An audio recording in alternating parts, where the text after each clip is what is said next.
சொல்கிறான் சூரா ஆல இம்ரான் அத்தியாயம் 3 வசனம் 103 அல்லாஹ் சொல்கிறான் வஅதஸிமு பிஹப்லில்லாஹி ஜமீஅன் வலா தஃபர்ரகு. அல்லாஹ்வின் கயிற்றை வலுவாக பற்றிக் கொள்ளுங்கள், நீங்கள் பிரிந்தும் விடாதீர்கள். அல்லாஹ்வின் கயிற்றை வலுவாக பற்றிக் கொள்ள வேண்டும். திருக்குரானும் ஹதீசுகளும் தான் அல்லாஹ்வின் கயிறு. திருக்குரானில் அல்லாஹ் சொல்கிறான் சூரா அல்-அன்ஆமில் அத்தியாயம் 6 வசனம் 159 இஸ்லாத்தில் பிரிவினை உண்டாக்கும் யாராக இருந்தாலும் ஓ நபியே அவருக்கும் உங்களுக்கும் சம்பந்தம் இல்லை. இஸ்லாத்தில் பிரிவினைவாதம் உண்டாக்குவது தடை செய்யப்பட்டுள்ளது, அது ஹராம்.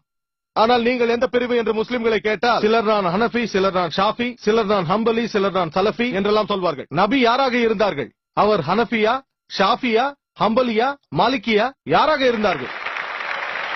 அவர் முஸ்லிமாக இருந்தார்கள். அல்லாஹ் சொல்கிறான் திருக்குரானில் சூரா ஆல இம்ரானில் அத்தியாயம் 3 வசனம் 52 இயேசு கிறிஸ்து அவர்களுக்கு சாந்தி உண்டாகட்டும், அவர் ஒரு முஸ்லிம். திருக்குரானில் அல்லாஹ் சொல்கிறான் சூரா ஆல இம்ரான் அத்தியாயம் 3 வசனம் 67 இப்ராஹிம் அவருக்கு சாந்தி உண்டாகட்டும், அவரும் ஒரு முஸ்லிம். அல்லாஹ் சொல்கிறான் திருக்குரானில் சூரா ஃபுசிலத் அத்தியாயம் 41 வசனம் 33 வமன் அஹ்சனு காலம் மிம்மன் தா இலல்லாஹி வஅமில ஸாலிஹன் قال انني من المسلمين. நேர்மையின் பக்கம் நற்செய்தியை கூறி அழைப்பவர் யாரோ, நீதியை பின்பற்றி நடக்கும் அவர்தான் உண்மையான முஸ்லிம். நம் அன்புக்குரிய நபிகள் நாயகம் ஒரு முஸ்லிம்.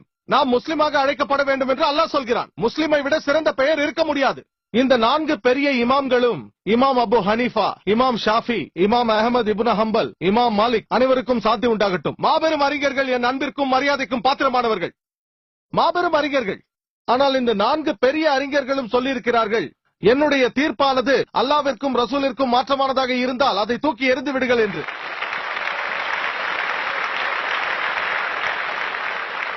நீங்கள் ஆராய்ந்து பார்த்தால் வந்த எல்லா இமாம்களும் பிரிவினையை உண்டாக்கவில்லை. அதற்கு மாறாக அவர்கள் மக்களை குர்ஆனையும் சஹீஹான ஹதீஸையும் பின்பற்ற சொன்னார்கள். ஆனால் நம்மிடையே நிறைய பேர் முஸ்லிம்கள் 73 பிரிவாக பிரிவார்கள் என்று ஹதீஸில் நபிகள் நாயகம் அவர்கள் சொன்னதாக சொல்கிறார்கள். சூனன் திர்மிதி ஹதீஸ் எண் 171 73 பிரிவாக பிரிவார்கள் என்று சொன்னார்கள், பிரிய வேண்டும் என்று சொல்லவில்லை.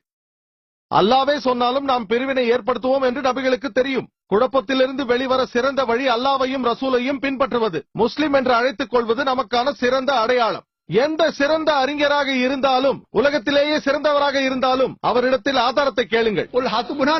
உண்மையானவராக இருந்தால் ஆதாரத்தை கொடுங்கள், நேர்மையானவராக இருந்தால் ஆதாரத்தை கொடுங்கள். அறிஞர் சொல்வது குழப்பமாக இருந்தால் ஆதாரத்தை கேளுங்கள், ஆதாரம் பெற்று சோதித்து பாருங்கள். ஆகவேதான் நான் மேற்கோள்கள் காட்டுகிறேன். ஆகவே நான் சொல்வது, அதாவது ஜாக்கிர் சொல்வது இஸ்லாத்தை பொறுத்தவரையில் பூஜ்யம், ஒன்றுமே இல்லை. அதனால் தான் நான் ஜாக்கிர் சொல்லவில்லை, அல்லாஹ் சொல்கிறான் என்கிறேன். குல் ஹு அல்லாஹு அஹத், சொல்லுங்கள் அல்லாஹ் ஒருவனே. ஜாக்கிர் சொன்னால் பூஜ்யம், இஸ்லாத்தை பொறுத்தவரையில் ஒன்றுமே இல்லை. அல்லாஹ் சொன்னால் முக்கியத்துவம் இருக்கிறது, நபிகள் அவர்கள் சொன்னால் முக்கியத்துவம் இருக்கிறது. ஆகவே சகோதரி, முஸ்லிம்களுக்குள் பிரிவினை கூடாது. நாம் அனைவரும் முஸ்லிம்கள் தான். நாம் திருக்குரானையும் சஹீஹான ஹதீஸையும் பின்பற்ற வேண்டும். பிரிவினை ஏற்படுத்துபவர்கள் குர்ஆனிற்கு எதிரானவர்கள்.